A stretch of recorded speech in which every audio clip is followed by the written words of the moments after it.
viewers, welcome to my channel EC60. இன்னைக்கு Tamil Nadu syllabus standard 10 chapter 7 example number 7.18 பார்க்கலாம். இந்த சம்மில் மொத்தம் 3 சப்டிவிஷன் இருக்கு. அவங்களே சிலிண்டரோட டயக்ராம் கொடுத்துட்டாங்க. இதோட டயாமீட்டர் 7 கொடுத்துருக்காங்க. இந்த சிலிண்டரோட ஹைட் வந்து 21 கொடுத்துருக்காங்க. பட் இந்த சிலிண்டர் பியோட டயாமீட்டர் 21 கொடுத்துருக்காங்க, ஹைட் வந்து 7ன்னு கொடுத்துருக்காங்க. ஃபர்ஸ்ட் கொஸ்டின் வந்து எந்த சிலிண்டரோட வால்யூம் வந்து அதிகமாக இருக்குன்னு கேட்டிருக்காங்க. ஸோ ஃபர்ஸ்ட் வந்து வால்யூம் ஆஃப் சிலிண்டரோட ஃபார்முலா எழுதிக்கலாம். πr² is cubic units.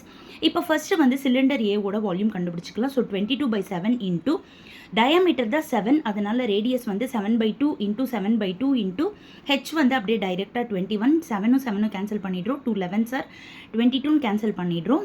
So 11 7s are 77. 77 into 21 பண்ணுறப்போ 1617 வருது. டிவைடட் பை 2 பண்ணுறப்போ 808.5 சென்டிமீட்டர் கியூப் வருது.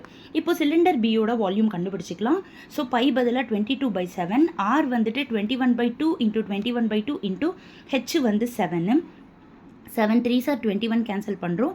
2 11s are 22ன்னு கேன்சல் பண்ணுறோம். ஸோ 11 இன்டூ 3 33 ஆகிடுது. இன்டூ 21 இன்டூ 7 வந்து 147 ஆகிடுது. Divided by 2.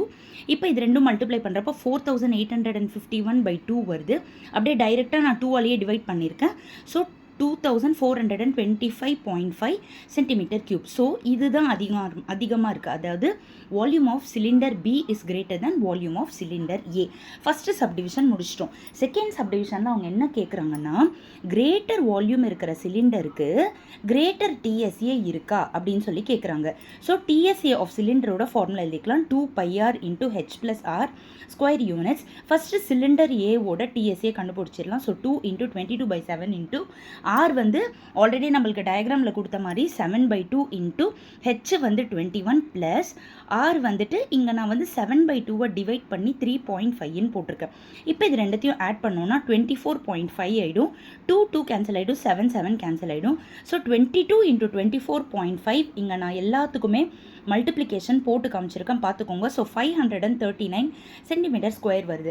இப்போ அதே மாதிரியே சிலிண்டர் பிக்கு டிஎஸ்ஏ கண்டுபிடிக்கிறோம். 2 இன்டூ 22/7, ஆர் வந்து 21/2 இன்டூ ஹெச் வந்து 7 ப்ளஸ் 21/2 டிவைட் பண்ணோன்னா 10.5. இப்போ இது ரெண்டத்தையும் ஆட் பண்ணோன்னா 17.5.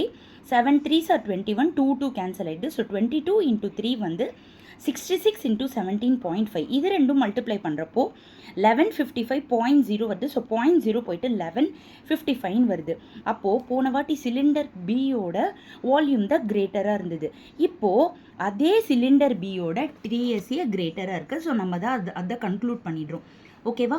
அடுத்தது ரேஷியோ கேட்குறாங்க. சிலிண்டரோ அதாவது வால்யூம் கேட்குறாங்க. ஸோ வால்யூம் நம்ம ஆல்ரெடி கண்டுபிடிச்சிட்டோம். ஜஸ்ட் 2 வால்யூமை டிவைட் தான் பண்ண போகிறோம். நான் 808.5க்கு வந்து 2ஆல் மல்டிப்ளை பண்ணுறேன். 3ஆல் மல்டிப்ளை பண்ணுறப்ப எனக்கு இது டிவிஷனில் வந்துருச்சு. தட் இஸ் 3 டைம்ஸ் வந்துருச்சு எனக்கு. அப்போ இதை கட் பண்ணால் 1 வரும், இதை கட் பண்ணால் 3 டைம்ஸ் வரும். Therefore ratio of volume of cylinder A and B is 1:3. அவங்க கேட்ட கொஸ்டினுக்கு நீங்கள் கரெக்டாக கன்க்ளூஷன் கொடுக்கணும். சரிங்களா? ஃபஸ்ட்டு கொஸ்டினுக்கு நம்ம என்ன கன்க்ளூஷன் கொடுக்குறோம்னா, வால்யூம் ஆஃப் பி வந்து கிரேட்டராக இருக்குது வால்யூம் ஆஃப் ஏவை விட அப்படின்னு சொல்லிட்டு சொல்கிறோம். செகண்ட் கொஸ்டினில் அவங்க என்ன கேட்டிருந்தாங்கன்னா, கிரேட்டர் வால்யூம் இருந்ததுக்கு கிரேட்டர் டிஎஸ்ஏ இருக்கான்னு கேட்குறாங்க. ஆமாம், it was verified. Cylinder B with greater volume has greater DSA.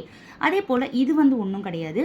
Ratio of volume of cylinder வந்து 1:3. ஓகேவா? ஸோ லாங் ஷார்ட்டில் ஃபுல் சம் காமிச்சிட்ற பார்த்துக்கோங்க. இது வரைக்கும் என்னோட சேனலை சப்ஸ்கிரைப் பண்ணாதவங்க ப்ளீஸ் சப்ஸ்கிரைப் பண்ணிக்கோங்க. அப்போ தான் நான் டெய்லி போடுற வீடியோஸ் உங்களுக்கு நோட்டிஃபிகேஷனில் வந்துக்கிட்டே இருக்கும். Thank you viewers.